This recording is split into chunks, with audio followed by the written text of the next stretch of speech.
Hi, my name is Anthony Borton. I'm a Microsoft Visual Studio ALM MVP and lead trainer at ALM-Training.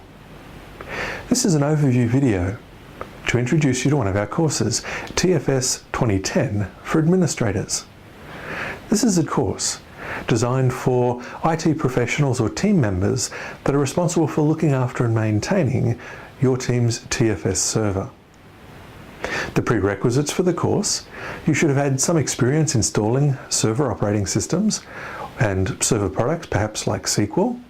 You'll have a good understanding of networking, have had experience with Active Directory and configuring security as well.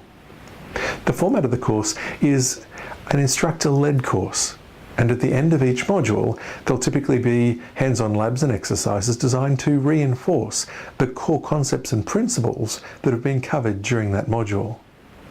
Let's take a look at some of the content specifically. The first thing we'll do is have a look at an introduction to Team Foundation Server 2010.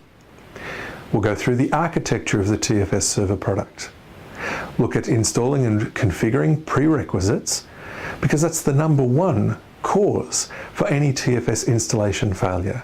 That is, getting those prerequisites wrong. We'll go through the different TFS topologies and learn how we can install and configure a TFS server infrastructure for your team size, regardless of how big it is. Module 2 looks at migrating to TFS 2010.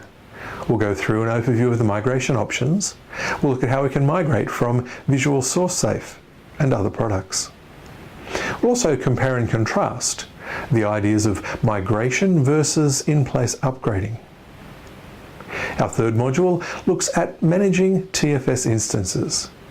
We'll have a look at monitoring TFS server health to make sure that that server is in a healthy state and meeting the demands of your development teams.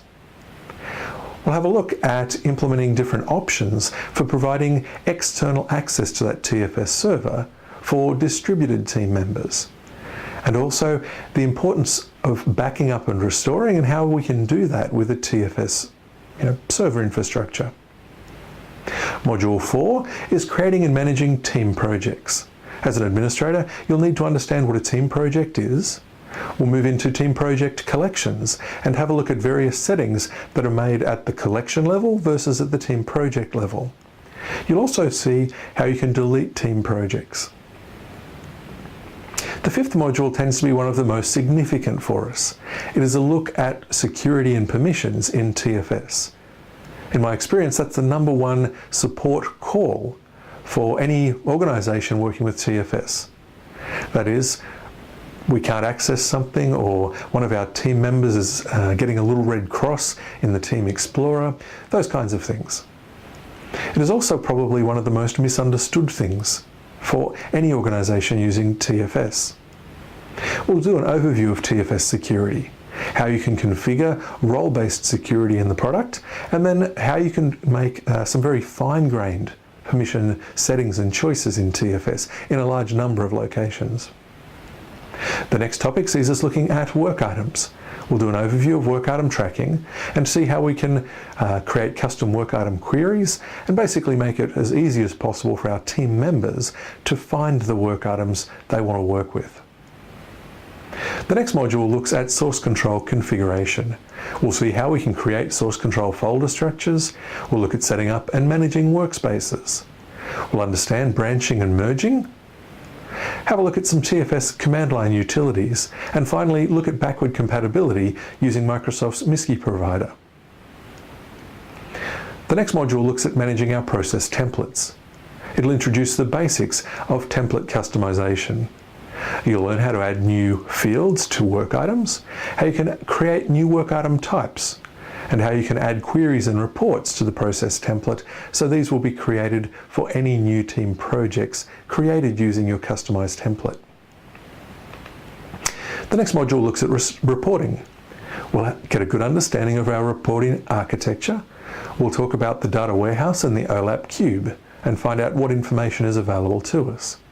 You'll see how you can go and add new reports and how you can also create ad hoc reports using Microsoft Excel.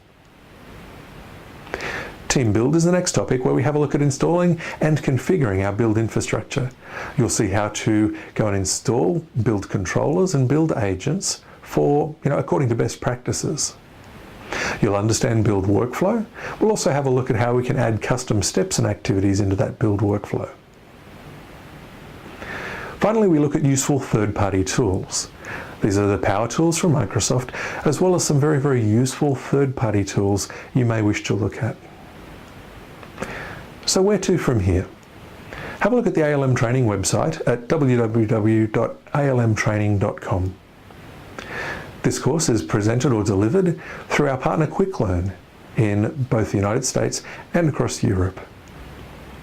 On our website, you'll find the full course outline for this course.